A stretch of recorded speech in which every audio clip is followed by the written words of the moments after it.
And it's just great to see everybody here and out and enjoying themselves and getting back to real life.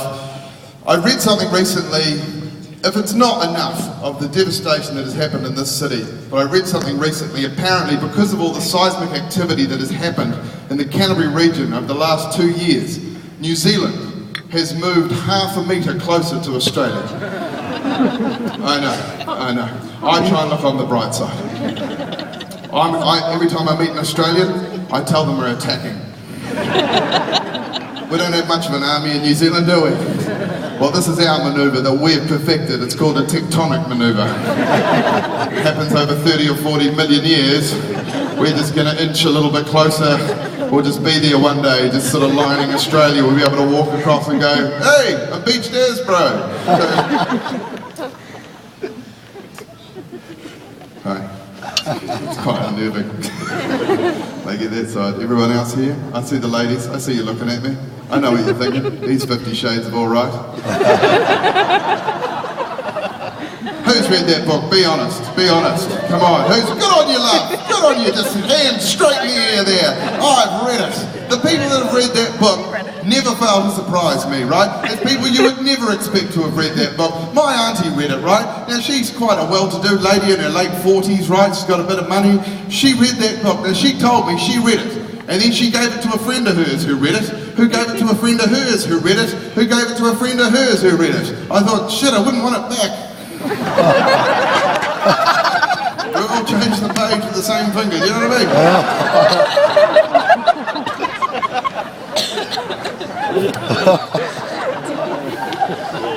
See, I'm a comedian. For those of you who haven't worked it out yet, this is what I do. This is my job.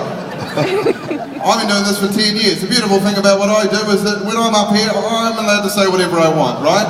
Basically, there are no laws that govern me, right, when I'm on stage. However, when you're on television, there are laws. And I got into a bit of trouble about a year ago on a show called Campbell Live. Now, I don't know if you've ever seen that show, but it's not very funny, right? Now, for some reason, John Campbell, in all his wisdom, thought I would have an interesting insight into something that had happened in the news that day. And what had happened in the news that day was that these 2 tourists had come to New Zealand from Brazil and they'd got lost in one of our national parks. And what I said to John Campbell at 7:05 on national TV is, well, John, you know, the problem with Brazilians is they're just not used to bush.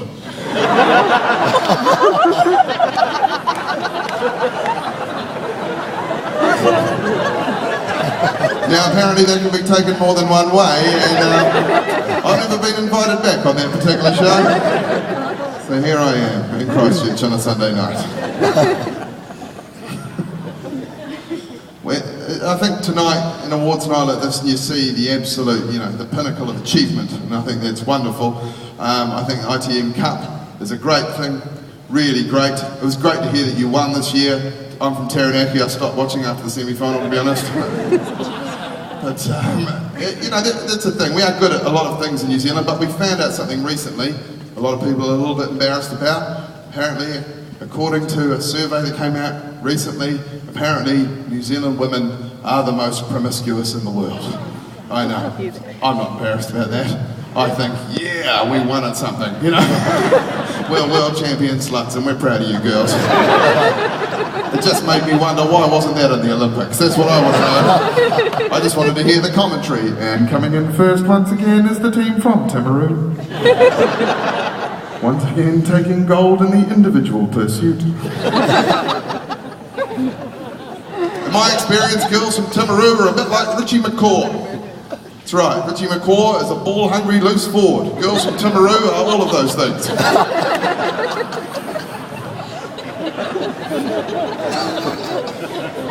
I'll let you all work that one out slowly. I was in Timaru recently. I just finished a stand-up tour for 7 days. Timaru's an interesting place. We don't quite have the money of big rugby, you know. We checked into our Timaru motel. And the good thing about it, we've all stayed at the good old Kiwi motel, and it's great, isn't it? But there's always one question they seem to be obsessed with, right? And that is, when you check in, it's not how would you like to pay. They don't seem to care about that. It's always, do you want some milk?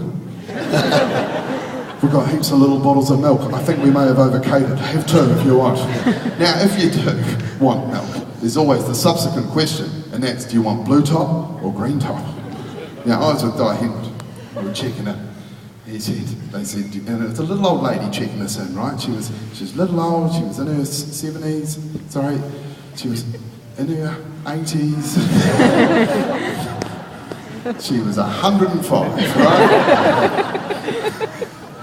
She was a sweet old lady, is what I'm trying to say, right? She checked us in. Do you want blue top or green top? I'm from Taranaki, I don't muck around, I went blue top, right? Now, Di, he, for some reason, I think he's trying to lose some height or something, he went green top. Oh, green top, and this little old lady, and I'm not making this up, looked him square in the eyes and she went, oh, you mean Pufta milk? I was shocked. And it made me confused, because I thought Pufta milk would be something altogether different. I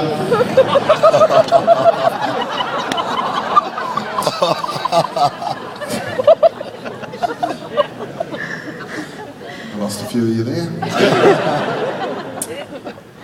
Good, good? Then I've got my back. Look, you can see. I'm like, I'm bored. If I do, I could be on the board, I tell you what.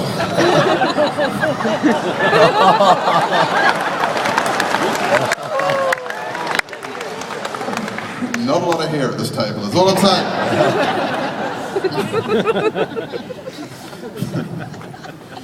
So yes, so I'm in Timaru. Now I'm a happily married man, but I was talking to a young lady at a bar. And she was a attractive young lady, she had a short skirt on, she was sitting at the bar, she was having a little fruity drink. After a while, this very sort of innocent chat, so I thought, got a little bit risque. She started to reveal a little bit more information about herself than I was willing to receive. Right? She leaned in like she had something important to say, so I did too. And she said this, and I'm not making this up, Christchurch, she says, guess what, tonight, I'm not wearing any undies. Now, I've been with the same woman for 8 years. I'm not really good at the whole flirting thing anymore. This was genuinely my response. Oh, did you forget? Can't say I've ever made that mistake myself. And she went, what? And I'm like, nothing. I did say why. I did ask her why. I said, why aren't you wearing any underwear? And again, I'm not saying this to shock. This is genuinely what she said to me. She goes, oh, you know, easy access. I know, again, I was shocked and stunned, like many of you, shocked and stunned, right? And it's not the reason, is it? Like, ladies, I get it, if you go out and you don't wear any underwear, that's a sexy thing to do. It's a little sexy secret that only you know about, right? It's a sexy thing to do. Ease of access is not the reason, though, is it? Now, no man has ever been in bed with a woman, seen their underwear and gone, oh, I haven't got time for this. Sorry, love, you should have thought about this beforehand. I've got shit to do, I'll see you later, alright?